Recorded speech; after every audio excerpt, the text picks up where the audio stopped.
un second temps, ce qui ressort aussi, c'est un passé pornographique. Donc j'ai envie de vous dire, à l'heure d'aujourd'hui, franchement, s'il y aurait eu des choses sur moi, ça serait sorti. Les sextapes de tout le monde, quand ils ont eu des articles, c'est sorti ou quoi. Je vais les insulter. Et c'est qui ça là? Eh, c'est une blague, je baisais leur mère. Eh Camélia, ils m'ont supprimé du programme. Je suis archi choquée, c'est la guerre. Et puis, de fil en aiguille, j'ai été contactée par une agence. Et du coup, là, j'ai été repérée par une agence qui m'a contactée, qui m'a dit que tu pouvais faire vite de très très beaux salaires sur Mime OnlyFans. Yo les champions, bonjour et bienvenue dans cette nouvelle vidéo. Si tu es nouveau sur la chaîne, installe-toi, car ici tu es sur une chaîne de séduction. Voilà, tu connais quoi? Comment pécho, comment récupérer ton ex, comment faire que ton ex pense à toi toute la nuit. Tout ça quoi. Et donc aujourd'hui, je vais te parler du cas passionnant d'une coach expert en séduction. Ah non, ça va, j'ai arrêté, ça suffit. Je vais te parler d'une personne que tu connais probablement déjà. Ah oui, c'est vrai. Il y a peut-être des mecs qui regardent la vidéo avec leur go juste à côté. Alors pour vous les mecs casés qui ne savaient absolument pas qui est cette personne, ni ce qu'elle fait sur les réseaux, ne vous en faites pas, je vais vous la présenter. Bon, plus sérieusement, la raison pour laquelle je vais te parler de son cas, c'est parce que quand je fais mes bails sur internet, je suis accidentellement tombé sur sa vie d'avant pendant qu'elle faisait encore de la télé-réalité. Et pour être franc, j'ignorais absolument que cette actrice faisait de la télé-réalité. Mais à la différence de ce qu'elle fait maintenant, à l'époque, quand elle faisait de la télé-réalité, elle avait un peu plus de fringues sur le corps que maintenant. Et juste après, je me suis rendu compte que son exemple est parfait pour parler de ce que j'aime parler. La culture internet et comment les mecs arrivent à penser pouvoir avoir une vraie connexion avec les créatrices de contenu qui se trouvent sur les plateformes privées comme OF ou Mime. Heaven Lova, de son vrai nom, Angelina Gomez, est née en 1999 à Paris, en France. Elle a grandi dans le 9-1 et elle est née de deux parents d'origine différentes. Son père est d'origine portugaise et sa mère est d'origine kabyle. Donc, elle est mi-arabe, mi-latina. Je suis fond des latinas, les gars. À l'âge de 12 ans, ses parents le mettent au foot, car notre jeune demoiselle voulait devenir footballeuse. Et apparemment, elle se débrouille pas mal avec ces jonglages que j'ai pu voir récemment. Elle a joué dans un club appelé Montgeron, plus JVC, et ensuite Paris FC. Mais malheureusement, sa carrière d'amatrice n'a duré que 12 ans, car elle abandonne le foot pour trouver un job en tant que responsable restauration chez Fratellis Restaurant sur l'île de France. Mais son objectif à elle, c'est de faire des salaires à 5 chiffres chaque 3 semaines, et ni le foot, ni la restauration pouvaient faire le job. En 2018, elle passe un casting pour jouer dans l'émission de télé-réalité Les Princes et les Princesses de l'amour. J'ignorais que ça existait. Pour être franc avec vous les gars, je suis pas trop télé-réalité, je suis plutôt Netflix and chill. D'ailleurs, on peut l'apercevoir sur cet extrait, mais très subtilement. Le casting ayant été un succès, elle finit donc le tournage puis rentre chez elle pour attendre la publication de l'émission. L'émission est enfin publiée, mais notre jeune demoiselle n'est présente sur aucune des images. Elle a été coupée, elle a été censurée pour des raisons particulières qu'on va énumérer dans quelques secondes. Donc personne ne la verra jamais sur cette émission dont elle s'est probablement vanter les mérites auprès de ses copines, auprès de sa famille, auprès des personnes proches d'elle. Très énervée, elle demande donc au manager pourquoi elle n'est pas présente sur les épisodes de son tournée. Le manager lui répond qu'elle a été censurée de l'émission à cause de ses pratiques impropres à la société, notamment drogue, prostitution, pornographie et bien d'autres raisons.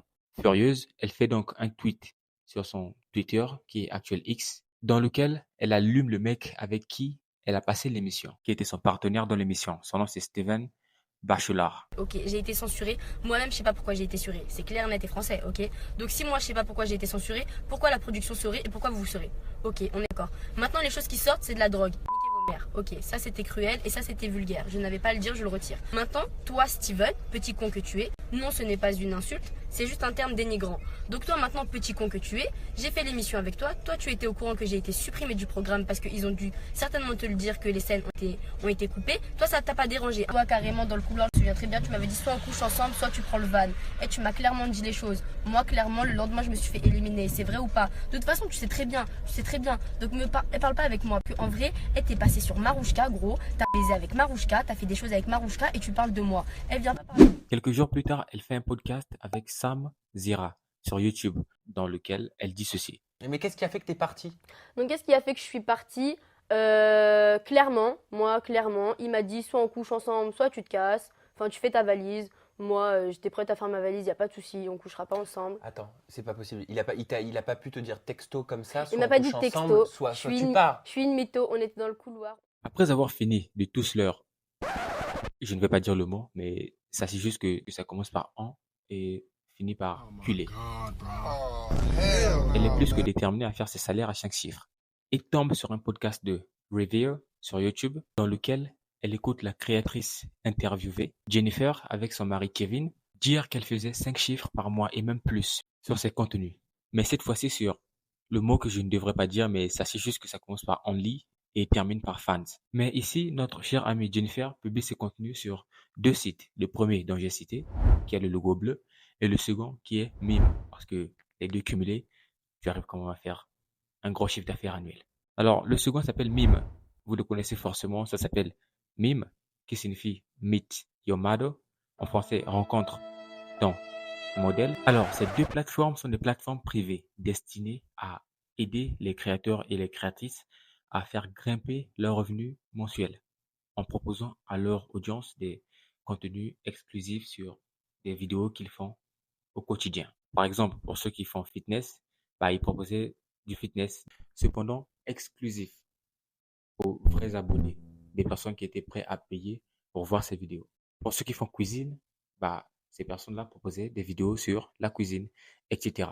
Mais comme l'être humain est très fort, on a réussi à dénaturaliser ces plateformes et de nos jours, c'est devenu des plateformes pour adultes. Notre jeune demoiselle, Heaven Lova, est donc peu après contactée par une agence lui disant qu'elle pouvait faire 10 à 15 cas par mois avec tout le potentiel qu'elle avait. Elle finit donc par réaliser son premier chef-d'œuvre dans lequel elle montre dans la caméra que la partie du haut, là, ce qui n'était pas très convaincant et optimal pour l'agence. Il fallait en montrer plus pour pouvoir faire ces 15 cas par mois. Elle finit par s'y faire et est tellement obsédée pour faire ces 15 cas par mois, avouer que ce chiffre est magnifique.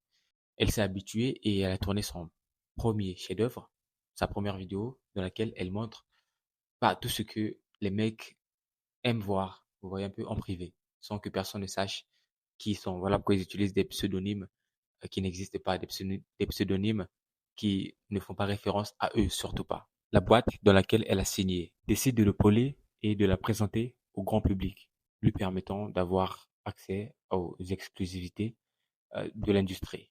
Et enfin, elle décide de prendre le pseudonyme de Heaven Lova, en référence de l'actrice X, Kathy Heaven, aux États-Unis. Mais elle n'est pas tellement douée dans les expressions de référence pour essayer d'exprimer ce qu'elle veut dire vraiment. Par exemple, dans une vidéo de Revere, elle a dit ceci. Ouais. Petit à petit, l'échelle fait son nid. L'échelle fait son nid. C'est pas ça? L'oiseau fait son nid. Ouais, c'est vrai. Je fais pas beaucoup L'oiseau, de- il tombe de l'échelle, par Donc, contre. et elle dit que le métier de créatrice de contenu pour adultes n'est pas vraiment ce que les gens pensent en fait. Il s'agit là d'un métier à temps plein. Il ne s'agit juste pas de mettre la caméra en marche et de faire en fait prendre... Non, c'est mieux que je la laisse vous le dire les gars. C'est un métier en plein temps. Hein. Ouais. C'est pas juste on lève la jupe, hop, un selfie. Parce que c'est- Allez, hop, une photo de mon yep, hop, téton, tenez, c'est gratuit. Et c'est reparti pour une expression de référence qui ne veut absolument rien dire. Vous savez, comme le président Bobo. T'as beaucoup de couteaux à ton. De couteau à mon arc, ça semble compliqué. De corde à mon arc, je pense que de c'est corde à ton arc. beaucoup de couteaux dans le tiroir. Ouais, Ouais. bien sûr. T'es le couteau le plus aiguisé du tiroir. Ah, pas mal, c'est la première que T'as tu vu réussis du premier coup. T'as vu? Mais pas mal. Non. En août 2024, elle dit qu'elle était arrivée à un niveau où elle avait réalisé son rêve, c'est-à-dire faire 5 chiffres par mois, ce qui était une bonne nouvelle pour elle. Et elle est en parfaite harmonie avec sa communauté sur les plateformes. Dans son cas, ce qui m'a vraiment marqué, c'est d'avoir entendu ses propos sur différents points de vue. En fait, il y a des mecs, d'accord, dehors, ils finissent le boulot, ils rentrent, regardent quelques vidéos sur ces plateformes parce que ces vidéos sont payantes, des 264, à partir de 300, tu as une vidéo entière. Alors là, une vidéo entière de 2 minutes maximum. J'ai visité ces plateformes. Je n'ai pas vu ce qu'il y avait sur ces plateformes, mais j'ai visité, j'ai vu les tarifs. Il y a vraiment des mecs qui pensent pouvoir avoir une vraie connexion avec les créatrices de contenu. Il y a des mecs qui disent que ils n'ont pas besoin d'une relation stable avec une quelconque femme parce qu'il a déjà une relation avec une créatrice de contenu sur les plateformes, que ce soit sur OF ou que ce soit sur Mime. J'ai trouvé ça vraiment aberrant. Il y a des mecs, ils se confient aux créatrices de contenu. Et les créatrices de contenu ont fait d'eux-mêmes pour pouvoir soutirer beaucoup plus de sous chez ces personnes que je peux appeler vulnérables émotionnellement. elle renvoie la même énergie en, en discutant avec ces personnes, ces abonnés sur ces plateformes, en leur expliquant comment ça se passe dans leur vie, en demandant comment les abonnés vont, si les abonnés vont bien, si les abonnés apprécient le contenu, ce que les abonnés font, qu'est-ce que les abonnés préfèrent faire. Les mecs ont réussi à penser qu'ils pouvaient vraiment bâtir ce genre de connexion avec des créatrices X. Ce qui est non négligeable également, c'est que tu es sûr qu'avec Internet, tu peux être sûr que tout ce que tu postes et que tu enregistres restera là-bas et sera prêt à ressurgir à n'importe quel moment.